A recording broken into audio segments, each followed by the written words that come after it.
apenas 13% de cargos de alto executivo são ocupados por mulheres, né? Então a gente ainda está muito longe de ter uma paridade com esses homens. Mas há um crescimento, porque dado de 2008, essa porcentagem era de 11%. Quer dizer, há um crescimento, a mulher tem ocupado esses cargos, né?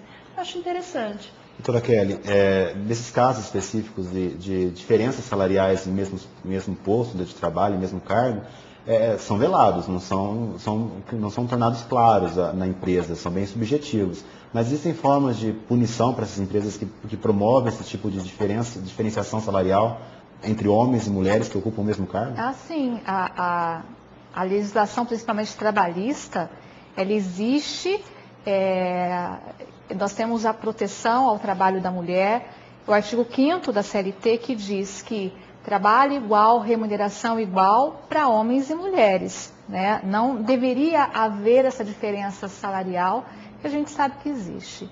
E a legislação, ela permite com que se questione isso. Então, eu acho que o que tem que haver é uma maior conscientização das mulheres no mercado de trabalho, do direito que elas têm, né, e a coragem de questionar. Né? As leis existem e estão aí para ser impulsionadas, para ser questionadas. A Justiça do Trabalho, na questão de equiparação salarial, né? A discriminação, nós temos o dano moral. Eu acho que falta um pouco para as mulheres no mercado de trabalho, talvez seja conscientização das leis de proteção ao trabalho da mulher.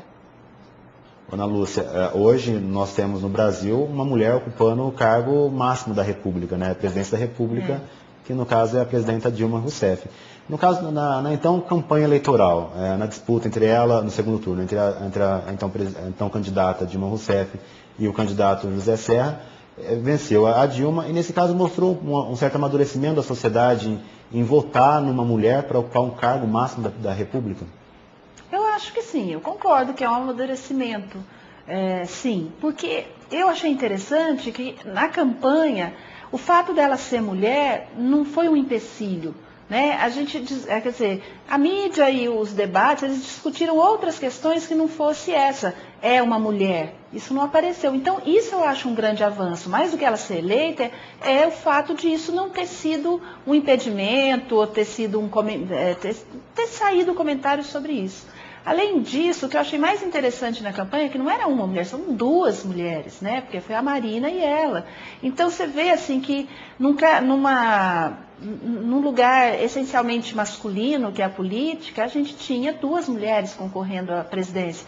Então eu achei muito bacana e um avanço bastante grande para o Brasil. E não só para o Brasil, né? Outros países da América Latina também despontaram várias mulheres ocuparem cargos de chefia de Estado, no caso do Chile, na Argentina. A mulher tem galgado esse escalão da política, né? Eu acho que não é mais um tabu a mulher política. E aqui no Brasil, com a eleição da Dilma, isso foi comprovado. É isso mesmo, Kelly. Quer dizer que a mulher está cada vez mais ocupando esses espaços e conquistando principalmente esses espaços, né? Porque não basta só chegar até lá, é sim conquistar esse ambiente, até então considerado exclusivamente masculino. Dentro do campo jurídico da minha área, o que a gente vê é que quando há concurso público, nós vemos as mulheres, a Ordem dos Advogados hoje com 42% de mulheres já. A magistratura, o Ministério Público, com 30% das mulheres nesse quadro. Quando a gente fala em primeiro grau, em primeira instância dentro da magistratura, nós vemos 30% esse quadro de mulheres ocupando. Quando a gente pensa em instância superior, tudo aquilo que depende de indicação ainda e de política, nós vemos que o quadro das mulheres que ocupam esse poder é muito menor. E isso não é por falta de competência, porque se fosse, não haveria tantas mulheres passando em concursos públicos, né? Então, no próprio judiciário, ainda, infelizmente, existe essa defasagem de mulheres ocupando tribunais superiores. Se bem que nós tivemos recentemente a ministra Ellen Grace ocupando o cargo da presidência do STF. Mas assim, em vista das mulheres que hoje estão dentro do judiciário, conforme eu disse, é muito pouco. Se tratando de segundo e terceiro grau, são poucas. A gente percebe que todo cargo que é por indicação ou por política, ainda é ocupado por homens. Mas o fato do Brasil ter eleito a Dilma como presidente, isso pode ter melhorado? Eu acho o que futuro é mais promissor nessa área? Eu acho que sim, talvez uma conscientização política. O Brasil está com menos preconceito, vamos dizer assim, dando a oportunidade de uma presidenta estar ocupando esse cargo. A responsabilidade dela é muito grande, porque além de ocupar a presidência, ela é vista também, com certeza, como mulher. E eu acho que a administração dela vai ser muito importante, se for uma boa administração, para o futuro político da mulher brasileira. Eu me lembro uma frase célebre no momento da vitória dela, onde ela disse que os pais deveriam olhar para suas filhas naquele momento e dizer que sim, você pode. Quer dizer, um momento emblemático da história política recente do Brasil, onde uma mulher chegando ao posto máximo e passando uma mensagem de que sim, as mulheres podem, e elas devem realmente conquistar esses espaços. Com certeza. E vão alcançar. Tomara. Já estão alcançando, é o que a gente está angariando, né? Bom, no programa Educação e Cidadania de hoje, eu conversei com a professora de História e Sociologia da Fundação FUNVIC, Ana Lúcia de Carvalho Puciarelli, e com a advogada doutora Kelly Corraine Combinato. Kelly, obrigado pelas informações aqui no programa Educação e Cidadania. Eu que agradeço a oportunidade de estar aqui com vocês. Obrigado, Ana Lúcia. Obrigado, eu. Eu queria só deixar uma mensagem final, falar que esse dia, como você falou no começo, não é um dia de comemoração, mas é um dia para a gente pensar na nossa situação, no papel da mulher hoje na sociedade, na vida pública, né? Qual é a minha função, qual é o meu papel. Eu acho que é momento que a gente pode refletir sobre isso para a gente conquistar mais espaço, mais do que a gente já tem. Bom, acompanhe agora o momento de reflexão com o capelão da FUNVIC, professor Luiz Henrique Fernandes Viega.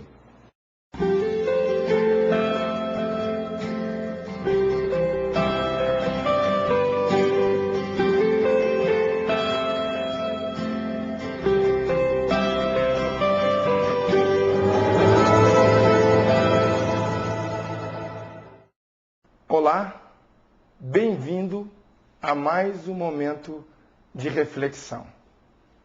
Temos observado a importância e a influência da mulher no tempo e no mundo em que vivemos.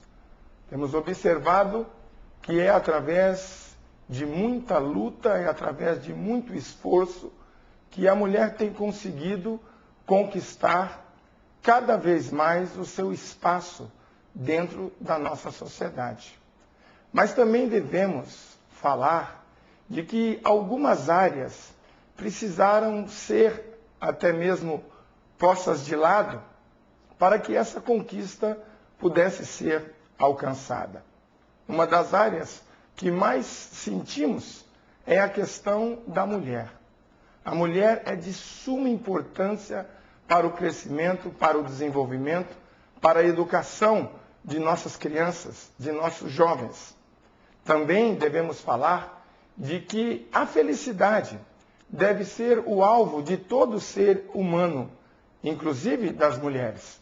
Podemos observar que as conquistas e a influência da mulher não têm dado a ela a oportunidade de expressar a sua felicidade por completo.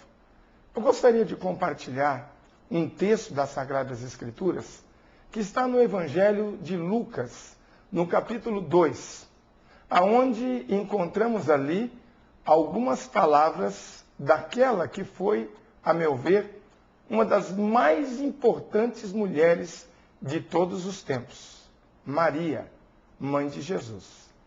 Diz assim as Escrituras: por isso, desde agora, me proclamarão bem-aventurada todas as nações. Maria estava se referindo aqui de que ela seria reconhecida como uma mulher feliz em todas as gerações que ainda viriam, mesmo antes dela os conhecer. Ela estava dizendo isso porque ela estava agradecendo a Deus pela bênção de ter dado a ela o privilégio de ser a mãe de Jesus. Vamos ver aqui quais foram os elementos que fizeram de Maria a mulher mais feliz, porque esse é o sentido de bem-aventurada. Ela diz assim, a primeira coisa: minha alma glorifica o Senhor, meu espírito exulta de alegria em Deus, meu Salvador. Primeiramente, nós vamos observar que Maria era feliz pela sua devoção. Ela tinha a sua alegria em Deus. Ela tinha o seu maior momento de alegria e satisfação no reconhecimento daquilo que Deus era e daquilo que Deus fazia por ela. Ela não esperava a felicidade no outro, porque ela sabia que todos somos imperfeitos. Por isso, ela disse: a minha alma se alegra em Deus, o meu Salvador. Uma devoção que engrandece, uma devoção que se alegra, uma devoção que exalta o Senhor. Ela diz assim: porque realizou em mim maravilhas, aquele que é poderoso e cujo nome é santo. Nós observamos, infelizmente, não somente as mulheres, os homens também, por causa das exigências, da correria do nosso dia a dia, têm deixado de lado a sua devoção, o seu relacionamento com o Criador, têm deixado de lado o exercício da sua própria espiritualidade. E como sempre nós sabemos que a grande responsável da espiritualidade dentro dos lares sempre foi as mulheres. A segunda coisa, podemos dizer, que ela foi bem-aventurada, porque ela também rendeu graças ao Senhor. Disse ela: porque realizou em mim maravilhas aquele que é poderoso. Sua misericórdia se estende de geração em geração. Manifestou o poder de seu braço, derrubou do trono os poderosos, saciou de bens os indigentes, acolheu a Israel, seu servo, conforme prometera a nossos pais. Maria foi uma mulher que reconheceu que tudo aquilo que ela fez, que tudo aquilo que ela alcançou, ela o fez e alcançou por causa da presença de Deus em sua vida. Mas ainda nós temos uma outra característica de Maria que fez com que ela fosse bem-aventurada.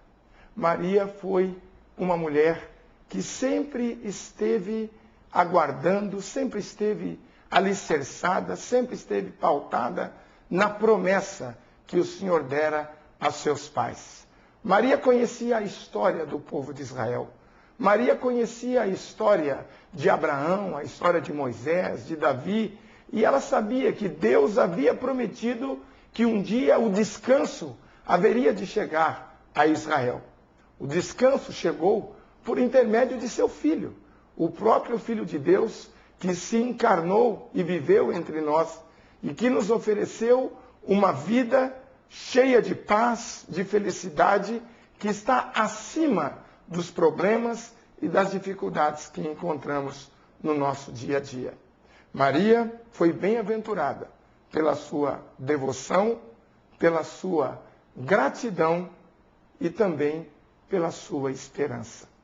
Nós gostaríamos que você pensasse nisso e que procurasse a verdadeira felicidade que só Deus pode nos oferecer.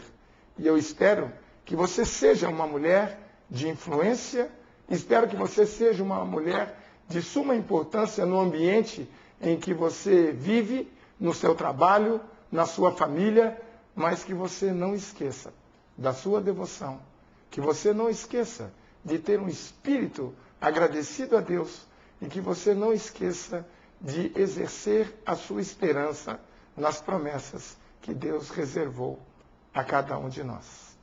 Deus muito lhe abençoe e até o próximo programa.